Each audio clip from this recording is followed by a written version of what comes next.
Salut à tous, j'espère que vous allez bien. Le Barça a dominé le Napoli et passe au tour suivant. On analyse le match, c'est parti.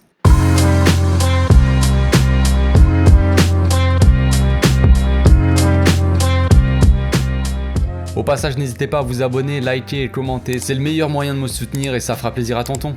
Le Barça écrase complètement Naples sur son passage 4-2 et passe en 8ème de finale. On affrontera donc Galatasaray, tirage au sort a été fait tout à l'heure là. Équipe pas si facile que ça, hein. Pas si facile, surtout que le retour se passera là-bas en Turquie, ambiance chaude bouillante. Donc compliqué, on va retrouver aussi notre bon vieux Iñaki Peña qui a été prêté et qui fait des merveilles apparemment au cage, donc intéressant. Xavi était évidemment très heureux après la victoire, il a dit que c'était le match le plus complet que nous ayons joué.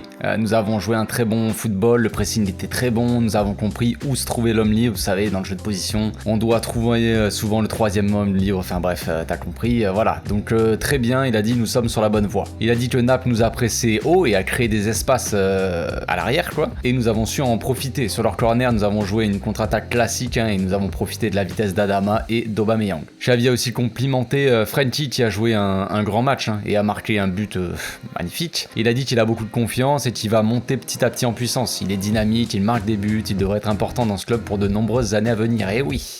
Donc le Barça a démarré en 4-3-3 avec Ter Stegen dans les cages, qui avait une soirée un peu compliquée mine de rien.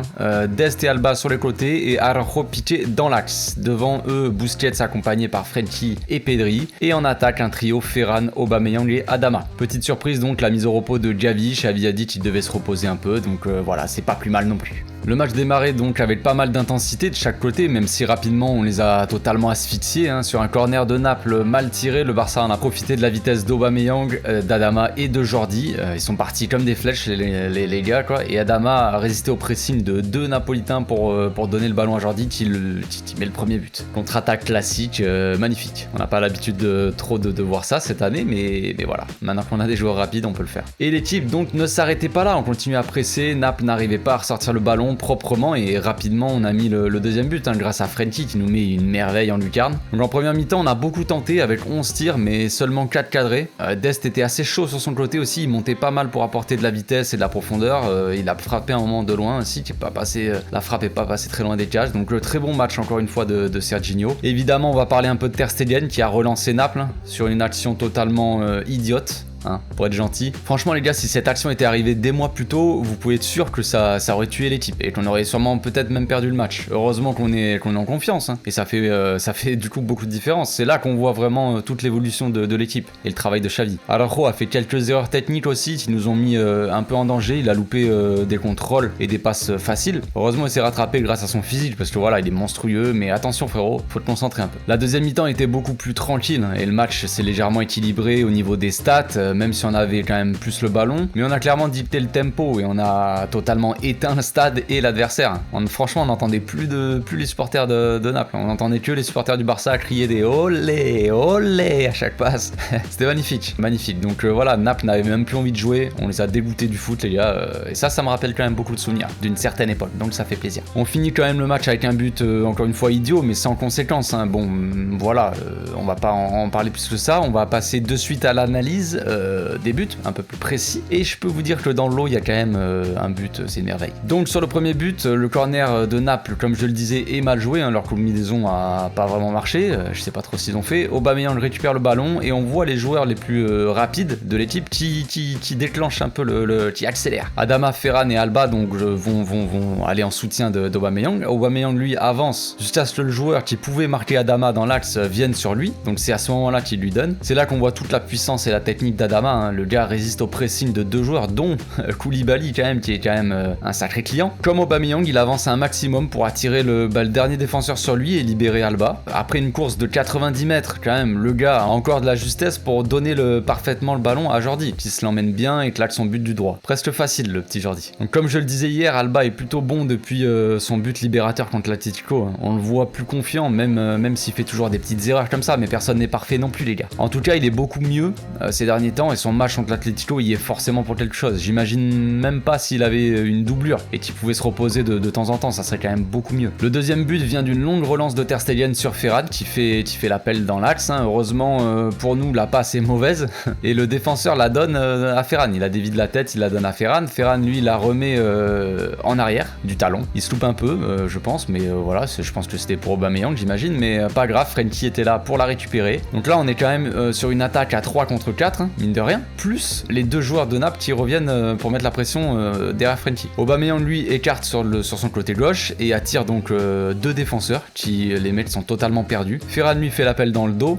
de Koulibaly qui hésite du coup un peu à monter sur Frenkie et c'est là que Frenkie lui nous sort sa dinguerie en lucarne, hein, 2-0, magnifique. Sur le but de Naples, donc ça part d'un long ballon. Osimhen lui part en profondeur dans le dos d'Araujo qui n'est pas vraiment attentif. Piqué avait suivi, mais Osimhen est quand même beaucoup plus rapide. Et c'est là qu'on a Ter Stegen, le kamikaze, qui sort comme un fou.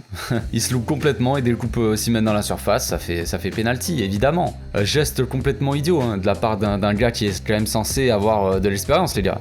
Comme je le disais, s'il fait ça des mois plus tôt, il tue le match. Donc c'est clairement notre point faible actuellement. Je ne comprends pas vraiment. On voit toute l'équipe progresser de match en match et reprendre vraiment de la confiance pendant que lui stagne à un niveau quand même très très bas. Je sais pas s'il faut faire avec lui, on parle de blessures qui traînent depuis des années, c'est bien beau, mais le gars est quand même pas serein. Et niveau relance, on voit bien que c'est pas vraiment ouf non plus, donc enfin en tout cas sur les derniers matchs. Xavi disait qu'on avait besoin de lui pour la relance, ok, c'est le gardien qui a peut-être la meilleure relance de notre équipe quand même, mais c'est criminel, c'est criminel ce qu'il fait, donc voilà, à voir. Bref, sur le troisième but, il arrive juste avant la mi-temps, le Barça joue un corner repoussé par Koulibaly, encore une fois, hein, heureusement qu'il est là lui, sinon on gagne 10-0 quoi. La balle revient sur Pedri qui a tout le temps de contrôler, Ferran s'écarte sur le côté, Pedri lui donne. À ce moment-là, on voit Jordi qui démarre en trombe, Ferran lui donne dans la profondeur, Jordi veut la donner, je pense, à Aubameyang au premier poteau, mais il est contré par Di Lorenzo qui renvoie le ballon involontairement donc sur Piqué qui est seul. Et là, un miracle se produit, Piquette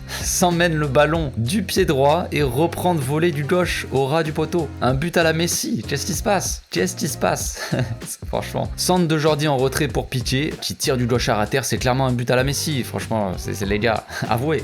Donc je peux pas expliquer vraiment ça reste un miracle du football, voilà, c'est comme ça. Bref, ensuite c'est là qu'on voit que le Barça est de retour, pas le grand Barça, j'abuse, mais le Barça, voilà, le Barça est de retour les amis, écoutez-moi bien, sur le quatrième but, toute l'équipe touche le ballon, sur une possession qui dure quand même 1 minute et 8 secondes exactement, le Barça enchaîne 22 passes d'un bout à l'autre du terrain, le ballon part de Piqué, il y a eu un hors-jeu de Naples, donc Piqué donne le ballon à Busquets, qui la redonne à Piqué, Ter Stegen, tout ça, ça passe par toute l'équipe, voilà, l'équipe déroule son jeu, Pedri qui reçoit le ballon, temporise le temps que Busquets soit libéré du marquage, il lui donne, à ce moment-là Frenkie fait l'appel vers Busquets, dans les pieds, qui lui contrôle et passe direct le ballon, ce qui quand même accélère le jeu, Frenkie en une touche lui trouve Adama qui est proche de la ligne, qui est écarté encore une fois, Adama va provoquer, l'équipe adverse recule parce que voilà, ils n'ont pas encore envie de se faire bouffer encore une fois, on voit Frenkie qui regarde où est placé Aubameyang, Adama continue et rentre dans l'axe, on voit Di Lorenzo qui regarde derrière lui pour voir un peu où est Ferran, qui est quand même très écarté aussi de l'autre côté, on voit que ça le dérange un peu parce qu'il colle pas vraiment Aubameyang, il reste un peu éloigné Aubameyang, il reste un peu au cas où si Ferran fait un appel dans son dos. C'est là que Frenkie déclenche son appel, Adama lui donne fort dans l'axe, l'appel de Frenkie attire évidemment tous les joueurs autour de lui, hein. Le défenseur central qui marquait Aubameyang libère le marquage pour couvrir Frenkie, on avait aussi Koulibaly qui avait la consigne de prendre à deux Adama, hein, évidemment, donc le défenseur central qui marquait Aubameyang libère le marquage pour couvrir l'appel de Frenkie, c'est là que Di Lorenzo qui était peut-être trop concentré sur Ferran réagit trop tard, Frenkie lui jette un dernier coup d'œil au dernier moment sur Aubameyang et laisse passer le ballon, Aubameyang est seul pour ajuster, il envoie le ballon en lucarne et ça fait 4-1, c'est magnifique, tout simplement. Action parfaite de bout en bout, ça construit de la défense jusqu'à l'attaque en faisant tourner, toute l'équipe touche le ballon, ça me rappelle de très beaux souvenirs franchement. Je sais pas vous, mais moi, ça me rappelle de très beaux souvenirs. Pour finir, Naples met un deuxième but un peu bizarre, hein, on va dire. Ter Stegen la donne à Nico qui au lieu de la donner directement du gauche à Jordi préfère contrôler et se met en difficulté un peu tout seul. Bon voilà, c'est un peu le manque d'expérience, un peu la jeunesse on va dire qui fait ça. Sur le coup le joueur de Naples lui tient la jambe de Nico pour l'empêcher d'intervenir clairement, donc faute sur Nico, mais l'arbitre a dû se dire ça, vas-y, ça, on va remonter un peu le moral des joueurs de Naples, on n'a pas envie qu'ils finissent la saison trop mal, voilà, on va leur donner un petit but, voilà, faut faire plaisir à tout le monde les gars, voilà, c'est comme ça, c'est le football. Donc en vrai ce match on aurait dû le gagner facile, je dirais 5 ou 6-0, sans abuser franchement, parce qu'on a eu quand même beaucoup d'occasions. Après voilà, on revient de loin, mais l'équipe est beaucoup plus efficace, mais on revient de loin quand même. Donc là franchement on aurait dû gagner beaucoup plus et ne pas prendre de but, parce que les 2 buts qu'on prend c'est un peu donné quand même, franchement c'est un peu donné. Donc on va passer maintenant aux questions-réponses. Merci à tous ceux qui ont participé encore une fois, c'est toujours cool. Comme d'habitude j'ai fait une petite sélection, j'ai pas pu prendre tout le monde. On commence par Nordin Moubarid qui dit: maintenant on a retrouvé un collectif et Xavi inclut tout le monde, ça fait plaisir. Ouais, clairement ça fait plaisir. C'est peut-être même pour ça qu'on est aussi bien. Xavi a mis en place quelques rotations ces derniers matchs et les joueurs sont bien, franchement physiquement sont bien. Gavi a pu se reposer alors que la dernière fois c'était Pedri. Un match sur 2, Adama et Dembélé jouent, ce qui apporte déjà une concurrence au poste et ne les fatigue pas trop non plus, parce qu'on sait que leur jeu est basé sur des accélérations et des dribbles, ce qui fatigue quand même pas mal le joueur et peut amener à des blessures aussi, Dembélé, on connaît. On fait aussi tourner en défense, mais ça c'est aussi dû peut-être au carton rouge de Piqué, tout ça, voilà. Maintenant à voir si Xavi pourra vraiment mettre en place une concurrence en défense, même quand les joueurs sont tous disponibles. On sait qu'il a son équipe type, voilà. On sait aussi qu'il compte beaucoup sur Busquets et sur Ferran par exemple. Ça reste encore le point qu'il faut améliorer. Je trouve que Ferran est bon dans ses déplacements, voilà, dans son jeu sans ballon, même avec ballon. Il a été bon hier, il a beaucoup provoqué, il a pas fait un mauvais match. En première mi-temps, il driblait pas mal, il apportait beaucoup, mais il lui manque encore un but. Bon, il a été compté comme passe décisive sur le but de Frenkie. Bon, on va dire voilà, c'est bien pour les stats, mais il lui manque encore le petit but pour le mettre en confiance et pour que tout le monde soit content, je pense. Mais il n'empêche qu'il devrait aussi se reposer de temps en temps, je pense, parce que là, il joue trop. Je pense qu'il joue trop, il va falloir le faire reposer un peu. Mais c'est bien, on est quand même sur la bonne voie et l'équipe est très heureuse. On peut même se permettre de faire revenir un Richie, par exemple, qui était quand même sorti d'un match, qui avait pas joué depuis un moment, que son dernier match était pourri. Et on peut quand même faire rentrer souvent en fin de match Luc, voilà. Enfin, il y a des rotations quand même qui se mettent en place. Même Nico rentre quand même plus souvent en ce moment. Xavi ose un peu plus, on va dire, fait un peu plus confiance à Nico, même si Nico, on le voit peut-être un peu moins bien que Gavi et Pedri, mais franchement, je pense pas en vrai. Je pense pas qu'il soit moins bien. Après là, il a fait une erreur, voilà, contre Naples, mais à chaque fois qu'il rentre, il apporte vraiment beaucoup. Il apporte du calme au milieu, il apporte son physique aussi, parce qu'il a un physique très imposant, il garde le ballon. Techniquement, c'est très propre sur ses contrôles orientés de ballon. À chaque fois, il fait toute la différence. Même hier contre Naples, à chaque fois, il te fait un contrôle, c'est un peu ça spécial. Soit il laisse passer le ballon, le joueur arrive pour lui mettre la pression, il laisse passer le ballon et il fait un contrôle direct intérieur du pied. Soit dos au joueur, il fait un contrôle orienté extérieur du pied pour partir direct. Et ça, c'est magnifique. Ça, j'adore. Ça t'accélère le jeu, ça, c'est magnifique. Tout simplement. Tous ces joueurs-là devraient quand même avoir beaucoup plus de temps de jeu contre des équipes un peu plus faibles dans le mois de mars. Là, à voir. Mais c'est bon pour la suite. Ensuite, on a Pierre qui dit: Dest Impérial encore ce soir, bien parti pour être titulaire à ce poste. Non. Avec les matchs qui sortent en ce moment, c'est une question qu'on peut se poser, effectivement. Après, il apporte pas du tout ce qu'apporte Alves. Alves non plus n'apporte pas ce que Dest peut apporter. Alves peut plus se permettre de monter et de dribbler comme le fait Dest. Il se positionne plutôt en double pivot avec Busquets. Donc je pense que ça dépendra des matchs et de la tactique mise en place. Dans la tête de Xavi, je pense que Alves est le titulaire, de par son expérience et de la sérénité qu'il apporte sur le terrain, ce dont on manque quand même clairement, mais c'est une question intéressante qu'on va pouvoir se poser pour la suite de la saison, voire peut-être même pour la saison prochaine. On parlait beaucoup de l'arrivée de Mazraoui, qui sera gratuit à la fin de la saison. Est-ce que ça vaut le coup ou pas? Je peux pas vous le dire maintenant. Tout dépendra de la fin de saison de Dest, déjà. Il enchaîne les très gros matchs en ce moment. Maintenant, il faut que ça tienne sur la longueur. Mais s'il élève encore son niveau et qu'il commence en plus à claquer des buts par exemple, ou à faire des passes décisives, ça sera difficile de le vendre, je pense. Ça sera très difficile de le laisser partir. Ensuite, on a Liam qui demande quelles sont nos limites. Qu'est-ce qui nous empêcherait de rêver grand? Ter Stegen, je pense. Non, je plaisante, enfin, pas vraiment, mais je pense qu'on est sur le bon chemin, clairement. On commence vraiment à enchaîner les gros matchs et on a gagné clairement en efficacité. Il nous manque encore peut-être plus de confiance derrière, mais compliqué avec un Ter Stegen aussi fébrile. Donc voilà, c'est pas vraiment une blague quand je disais Ter Stegen. Après, clairement, si on continue sur cette lancée, on peut aspirer à jouer la finale de l'Europa League déjà, et pourquoi pas même la gagner. On peut aussi se battre pour la deuxième place en Liga. On verra comment, ça dépend aussi du niveau des autres équipes, s'ils tiennent le coup. Il y a des gros matchs qui vont quand même arriver. Fin mars, on a le Classico et début avril, on a le match entre Séville.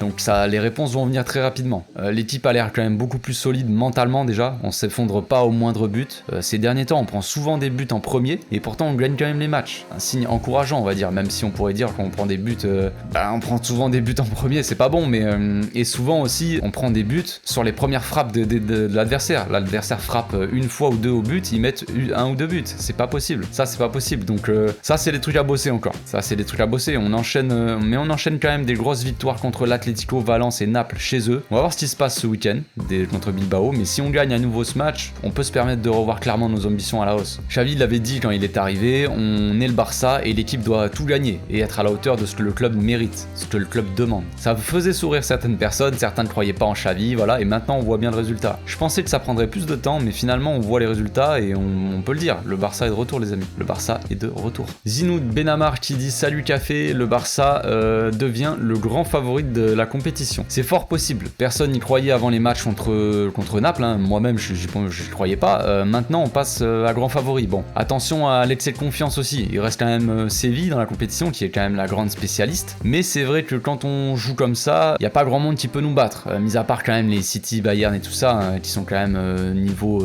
intensité, qui sont encore très loin au-dessus, mais on monte en puissance et l'équipe est encore jeune malgré tout, hein. On verra ce qui se passe, mais comme je le disais, on est sur le bon chemin, mais attention à l'excès de confiance. Bilal qui dit Mats mérite-t-il encore sa place de titulaire? C'est la grande question, c'est la grande question, c'est le grand point faible de l'équipe. Le problème c'est que Neto est aussi bon que moi au cash, donc autant dire que tu mets un plot dans les cages, c'est pareil. Apparemment Xavi serait impressionné par Arnaud Tenas, le 3e goal, mais est-ce qu'il pourrait le mettre à la place de Ter Stegen? Ça m'étonnerait. C'est un goal qui jouait avec la B il y a encore quelques semaines, il vient à peine d'arriver, voilà. Ce qui est sûr c'est que pour moi Ter Stegen est le maillon faible de l'équipe clairement. Alors il a une bonne relance, c'est cool, mais ça ne fait pas tout, on le voit bien. Je pense aussi que le club a fait une erreur en laissant partir Iñaki en prêt à Galatasaray, parce qu'il paraît il fait en plus des merveilles là-bas, donc nous on se retrouve avec un Ter Stegen en fin de vie et un Neto inutile, clairement. Situation complexe, clairement. J'espère que Ter Stegen va retrouver un peu de confiance parce qu'à mon avis, il restera dans les cages. Xavi ne prendra pas le risque de mettre un gamin sans expérience. J'aimerais au moins voir Tenas dans certains matchs contre des petites équipes de Liga histoire de le tester un peu. Ça serait intéressant. Olivier qui dit penses-tu que la C3 peut aider le groupe à grandir et prendre de la confiance? Oui, clairement.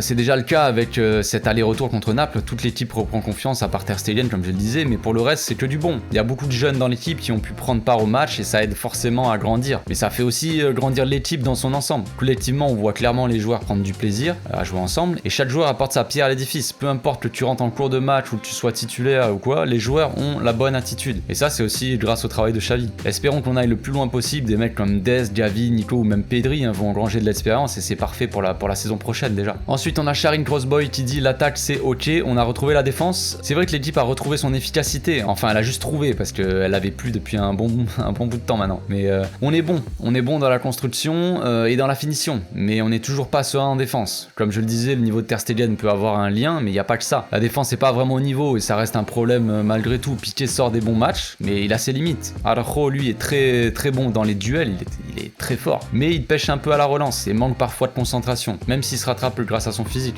On le suit peut-être un peu dur, mais on peut pas dire que l'équipe est parfaite non plus, on va pas abuser. Je prends un exemple, à la 32e minute, il y a un contre de Naples, Araujo n'ose pas aller sur Insigne, alors qu'il avait le temps, franchement il avait le temps de prendre le ballon, mais il hésite un peu en fait, et Insigne prend le ballon, il remonte, et on voit toute la défense, je sais plus s'il y avait Dest, mais il y a Araujo, Piqué et Alba je crois, qui revient en courant vers son but, en courant, personne n'attaque, c'était un sketch, franchement c'était un sketch, clairement moi ça m'a fait péter un plomb sur le coup. Insigne n'était pas attaqué, il a remonté toute la moitié de terrain pour finir par une frappe à l'entrée de la surface, sans être attaqué à aucun moment. Donc voilà, on retrouve petit à petit un très bon niveau, mais il reste quand même des domaines qu'il va falloir améliorer clairement. Authentique Joseph qui dit De Jong meilleur Barcelonais. Oui, clairement.